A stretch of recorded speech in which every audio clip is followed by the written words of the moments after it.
Hello guys, welcome to my YouTube channel. কেমন আছো তোমরা? এখন আমরা কথা বলবো হচ্ছে আপকামিং তিনটে ইন্ডিয়ান সিনেমার টিজারকে নিয়ে। ইয়েস, তিনটে টিজার কালকে ছাড়া হয়েছে, যেটা আপকামিং কিছু রিলিজেস এবং তার পাশাপাশি আমাদের এই টিজারগুলোর লাইভ রিয়াকশন আমি আমার হিন্দি চ্যানেলে দিয়েছি। লাইভ রিয়াকশন আছে, একটা ভিডিওর মধ্যে তিনটে রিয়াকশন দিয়েছি এবং একটাই ভিডিও বানিয়েছি, আলাদা আলাদা সেপারেট ভিডিও বানাইনি। তো ওর মধ্যেই তিনটে সিনেমারই টিজারের রিয়াকশন আছে, আপনার চাইলে চেক আউট করতে পারেন। হিন্দি চ্যানেলের লিঙ্ক ডিসক্রিপশনে আছে। এখন আমরা কথা বলবো হচ্ছে বাংলা রিভিউ করবো এই টিজারগুলো, যে কেমন লাগলো আমার। প্রথম হচ্ছে মির্জাপুর, যেটা হচ্ছে আমাদের মির্জাপুর ওয়েব সিরিজের ওপর যে সিনেমাটা আসছে।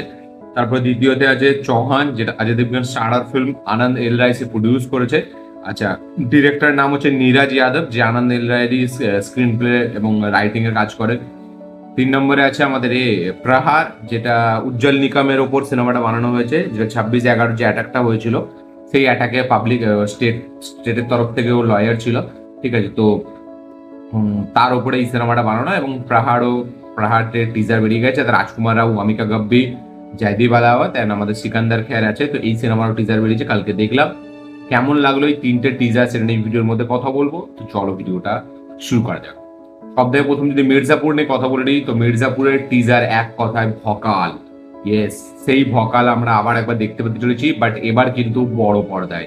মানে এবার আমরা গ্যাংস অফ বাসেপুর বড় পর্দায় এনজয় করবো। ঠিক আছে, মানে গ্যাংস অফ বাসেপুর 1-2 তো হয়েছিল, এটাকে আপনারা ধরতে পারেন গ্যাংস অফ বাসেপুর 3 টাইপ অফ একটা ফিল্ম হবে। ঠিক আছে, কারণ মির্জাপুর তো আমরা অলরেডি ওয়েব সিরিজে দেখে নিয়েছি, বাট এইরকম টাইপের ফিল্ম আমরা রিসেন্ট টাইমে বড় পর্দায় দেখিনি। মানে এই মির্জাপুর, এবং মির্জাপুরও তো গ্যাংস অফ ওয়াসেপুর থেকেই ইন্সপিরেশন নিয়ে বানানো হয়েছে, সেটা পুরোপুরি বোঝা যায় আমাদের।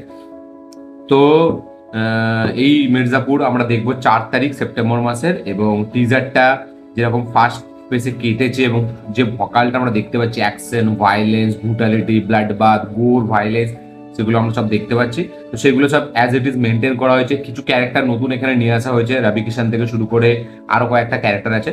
এবং জিতেন্দার ক্যারেক্টারটা না, আমি জানি না, মির্জাপুর আমি অনেকদিন আগে দেখেছি তো, এবং প্রত্যেকটাই দেখেছি, বাট অতটা। এবার দেখুন, ওয়েব সিরিজ আমি এত সিনেমা সিরিজ দেখছি, তার মধ্যে প্রত্যেকটা তার মনে থাকবে না। জিতেন্দ্র ছিল কিনা আমি জানি না। ঠিক আছে, যখন আমি হিন্দিতে লাইভ রিয়াকশন দিচ্ছি, আমি একটা কথা বলেছিলাম যে জিতেন্দ্রকে মেবি নতুন নিয়ে আসা হয়েছে, বাট আমি তারপরে দেখলাম যে না, জিতেন্দ্র নাকি ছিল। তো এটা আমি কনফিউজ। ঠিক আছে, এবার আমি তো আর এখন ঘুরিয়ে দেখবো না, কারণ অত বড় ওয়েব সিরিজ, এবং ওয়েব সিরিজ সত্যি বলছি দেখতে আমার একটু অডই লাগে, বাট আমি তাও দেখি, যেহেতু রিভিউ করতে হয়। এবং কিছু কিছু ওয়েব সিরিজ আবার সারপ্রাইজিংলি খুব দারুণ বেরিয়েও চলে আসে, তো যার কারণে ভালোও লাগে। তো জিতেন্দ্রকে আমার মনে ছিল না, ঠিক আছে, যে আছে কি নেই। বাট এখানে আমরা বিক্রান্ত মাসিকে মেবি দেখতে পাচ্ছি না, কারণ বিক্রান্ত মাসির ক্যারেক্টারটা ওইখানে প্রথম মির্জাপুরে ছিল, ওটাতে মারা যায়, ওকে মেরে দেওয়া হয়। তো বিক্রান্ত মাসিকে দেখতে পাচ্ছি না, বাকি সবাইকেই মোটামুটি এখানে আনা হয়েছে। পঙ্কজ থেকে শুরু করে আলি ফয়জাল, আমাদের গুড্ডু, মুন্না ভাই আছে, ক্যারেক্টার দিব্যেন্দু, সবই আছে।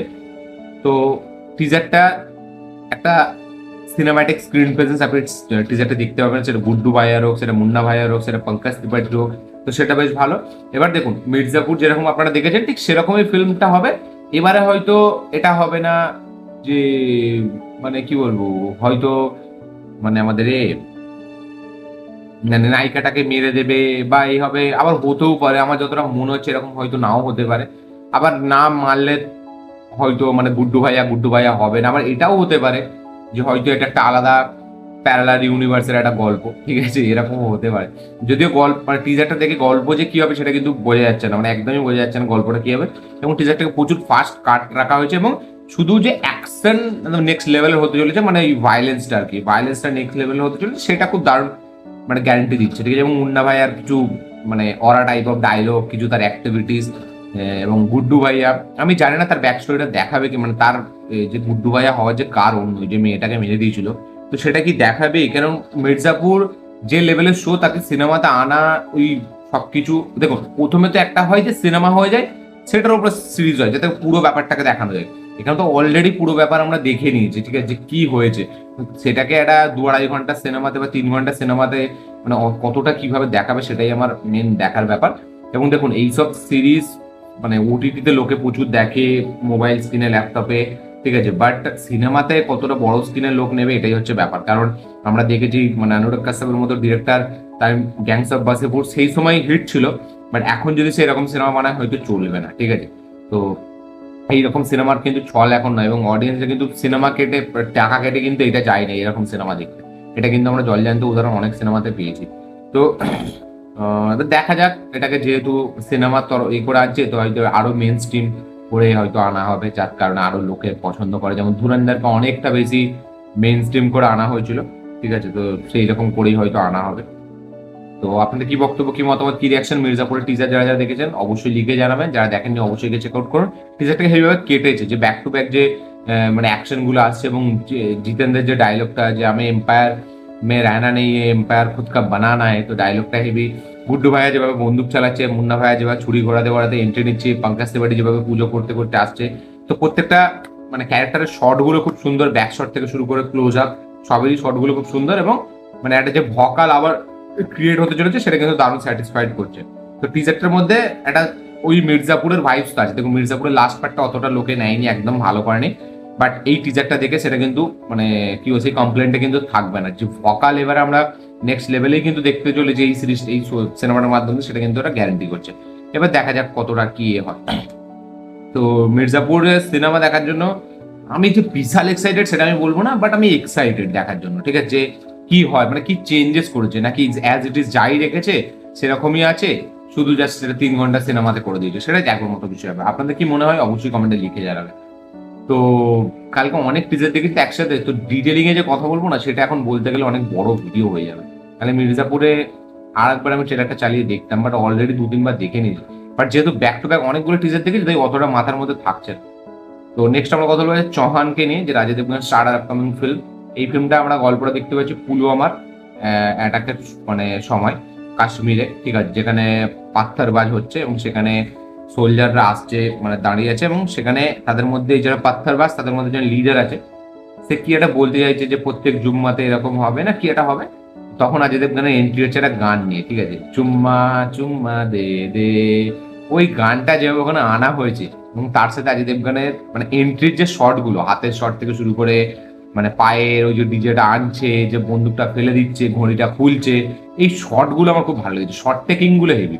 তো এবং তারপরে যখন অজয় দেবগানকে আমরা দেখতে পাচ্ছি মুখে একটা মাস্ক পরে, আলাদাই লাগছে, এবং পুরো মাসি আবদারে প্রেজেন্ট করা যায়। রিসেন্ট টাইমে আমার মনে হয় না অজয় দেবগানকে এত সুন্দরভাবে কেউ প্রেজেন্ট করেছে। তো আমার মনে হচ্ছে সিনেমাতে অজয় দেবগনের প্রেজেন্টেশন খুব ভালো হতে চলেছে। এটা একটা মাস এন্টারটেইনার একটা ফিল্ম হতে চলেছে। এটা কিন্তু আপনি মানে একটা রিয়েলিস্টিক অ্যাপ্রোচের ফিল্ম কিন্তু আপনি এটা দেখতে পাবেন। এটা কিন্তু পুরোপুরি একটা মাস একটা এন্টারটেইনার ফিল্ম হতে, যেটা মাস ঘরানার ফিল্ম হবে, যেখানে মাসালা মাস তার সাথে সাথে দেশভক্তি সবই থাকবে। তো এই গল্পটা মেবি কাশ্মীরকে নিয়েই হতে চলেছে, ঠিক আছে। বাট আমার প্রেজেন্টেশনটা খুবই সুন্দর লেগেছে, এন্ট্রি থেকে শুরু করে যেভাবে গানটাকে ইউজ করেছে, অজয় দেবগনের যে ডায়লগ পাঠানো সে কেনা কি চৌহান আয়, তো ডায়লগটা হেভি, মানে ব্যাপক ডায়লগ, এবং অজয় দেবগনের গলায় ডায়লগটা মানাচ্ছে দারুণ। তো চৌহানের টিজার আমার তো খুবই ব্যাপক লেগেছে। পরের বছর রিলিজ হবে এই সিনেমাটা অক্টোবর মাসে, এবং এর যে ডিরেক্টর, তার নাম হচ্ছে নীরাজ যাদব, যে আনন্দিল্লার সাথে কাজ করেছে, আমাদের এতে কাজ করেছে, ওই অ্যাকশন হিরোতে রাইটিং করেছে, স্ক্রিন প্লে লিখেছিল আমাদের এই সিনেমাটাই। ওই আরেকটা কিছু তেরে ইসমেতে রাইটিং করেছে, আমাদের এই করেছে, স্ক্রিন প্লে লিখেছে। তো এটা এর ডিরেক্টোরিয়াল ডেবিউ, প্রথম ডিরেকশন দিয়েছে, এবং যেভাবে শর্ট টেকিং সে করেছে, যেভাবে অজয় দেবগনকে ইউজ করেছে, সেটা আমার দেখে একটু ভরসাই লাগছে যে না, কাজটা ভালো হতে চলেছে, এবং লুক অ্যান্ড ফিল খুব ভালো, কাজটা ভিজুয়ালি খুব সুন্দর লাগছে দেখতে, বেশ ব্যাপক লাগে, খুব পলিশ, প্রোডাকশন ভ্যালু খুবই সুন্দর, খুব দারুণভাবে ডিজাইন করা হয়েছে এন্ট্রিটা অজয় দেবগনের, এবং দারুণভাবে পুরো সিচুয়েশনটাকে ক্রিয়েট করা হয়েছে, একদম ভিজুয়ালি লুক অ্যান্ড ফিল দারুণ দারুণ লাগছে, হেভি লাগছে। চৌহানের টিজার আমার মানে সিনেম্যাটিক দিক থেকে দেখতে গেলে বেস্ট টিজার মনে হয়েছে এই মানে 3টে টিজারের মধ্যে, হেভি প্রেজেন্টেশন। এবং অজয় দেবগনকে ভাই এরকম অবদার আমি দেখতে চাই, কারণ ওই টিপিক্যাল রিয়েলিস্টিক অ্যাপ্রোচে ওই কাইন্ড অফ একটা ওই আমাদের এই ময়দান বা দৃশ্যম 3-তে এইরকম মানে কাম একটা কম্পোজ ক্যারেক্টার আমি দেখতে চাই না। তাকে এরকম একটা পুরো একদম আউট অ্যান্ড আউট একটা মাস, কারণ অজয় দেবগনের মাস অ্যাপেল বিভৎস লেভেল, আমরা সিঙ্গম দেখলে সেটা বুঝতে পারি।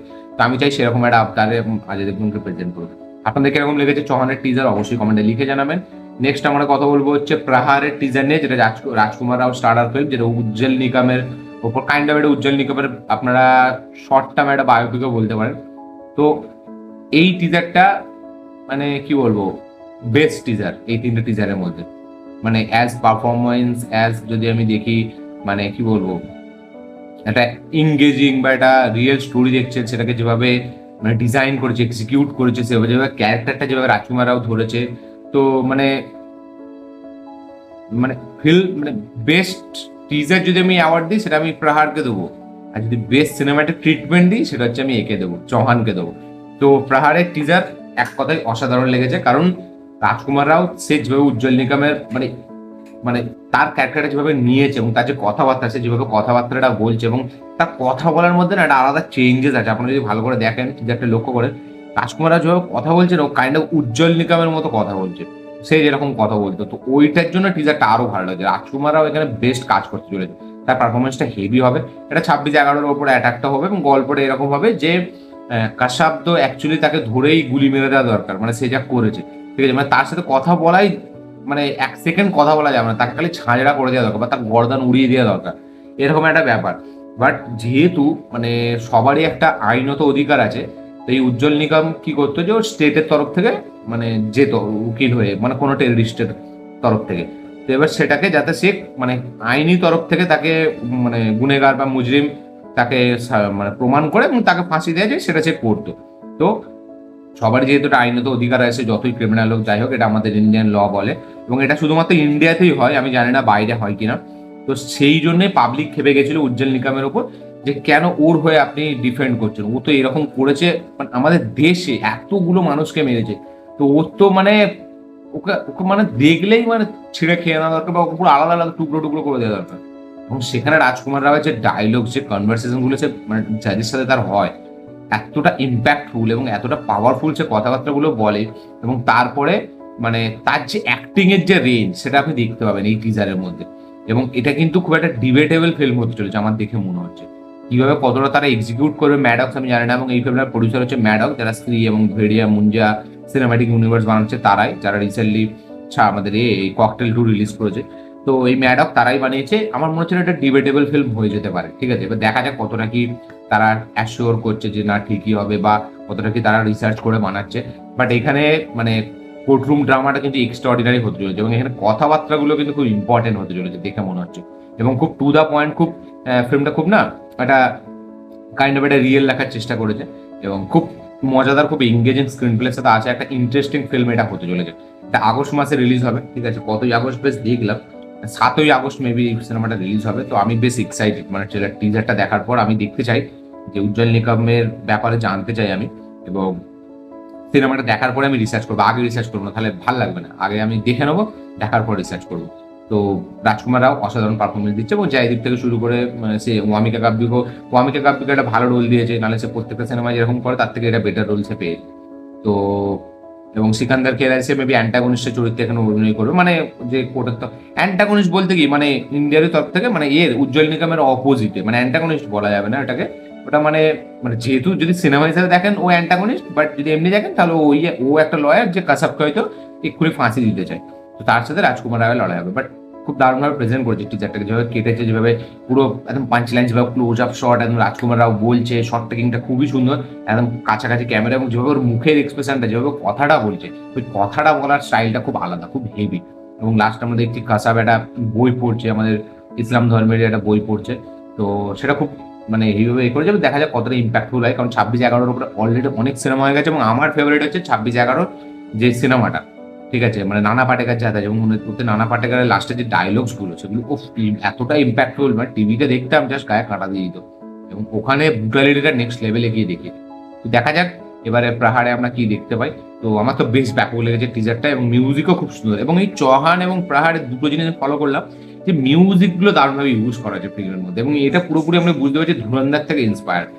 সিরিয়াস দেশভক্তি রিয়েলিস্টিক ফিল্ম, প্যাট্রিয়টিজমের উপর ফিল্ম হলেও, ঠিক আছে, সেটা একটা সিরিয়াস টপিক হলেও তাতে 2-4টে পুরোনো গান রিক্রিয়েট করে দাও, অডিয়েন্স লুপে নেবে। তো আমার মনে হচ্ছে যেহেতু চৌহানও জিও স্টুডিওস প্রডিউস করেছে এবং ধুরন্ধরও জিও স্টুডিওস ফিল্ম, তা আমার মনে হচ্ছে তারা এটা ধুরন্ধরের পর থেকে তারা বুঝে গেছে, এবং ম্যাডক প্রহারে অতটা মিউজিক দিয়ে মানে দারুণ এলিভেট করছে না, বাট মিউজিকটা বেশ ভালো সিনেমার মানে টিজারটার মধ্যে, বাট চৌহানের মিউজিকটা কিন্তু সেরা, ঠিক আছে। তো জিও স্টুডিও বুঝেছে যে ধুরন্ধরের পরে যে পুরোনো গানকে রিক্রিয়েট করলে অডিয়েন্স লুপে নেয়। তো 3টে টিজারই আমার বেশ দারুণ লেগেছে, মানে র্যাঙ্ক ওয়াইজ যদি আমি করি, আমার চৌহান 1 নম্বরে থাকবে, এবং প্রহার 2 নম্বরে, এবং 3 নম্বরে থাকবে আমাদের এই আমাদের মির্জাপুর, ঠিক আছে। তো বেশ ব্যাপার, আমি চৌহান আর প্রহারের মধ্যে কম্পিটিশন রাখছি না, কারণ দুটো টিজার আমার দুটো দিক থেকে ভালো লেগেছে, পারফরমেন্স, মানে ক্যারেক্টার ডেভেলপমেন্ট, ঠিক আছে, বা আমি যদি বলি এই যে একটা দেশভক্তির উপর ফিল্ম, সেটা খুব সিরিয়াস একটা টপিক হবে, যেটা আমি দেখতে খুব এক্সাইটেড দেখার জন্য কি হবে। এবং উল্টো দিকে মানে একটা মাস প্রেজেন্টেশন, একটা ঠিক আছে, একটা সিনেমেটিক ট্রিটমেন্ট, একটা অ্যাকশন স্টারকে যেভাবে প্রেজেন্ট করেছে, তো দুদিক থেকে আমি দেখতে গেলে ঠিক। এবং দুদিকে দুটো টিজারই আমার কিন্তু অ্যাকচুয়ালি সমান রাখা দরকার, ঠিক আছে। তো অ্যাকচুয়ালি সমানই আমি রাখছি, আমি 1-2 করলে আমার হবে না, দুটো টিজারই আলাদা আলাদা পয়েন্ট অফ ভিউ থেকে দেখলে কিন্তু দুটো টিজারই একই। সেকেন্ড আমি মির্জাপুরকেই রাখবো। তো ওভারঅল এই ছিল রিয়াকশন, এই ছিল রিভিউ। ভিডিওটা ভালো লাগে থাকলে লাইক শেয়ার কমেন্ট করে দেবেন, চ্যানেল নতুন হলে চ্যানেলকে সাবস্ক্রাইব করবেন, বেল আইকন প্রেস করতে ভুলবেন না। আপনাদের কি বক্তব্য এই টিজারগুলো দেখার পর অবশ্যই কমেন্টে লিখে জানাবেন। দেখা হচ্ছে পরের ভিডিওতে, ততক্ষণ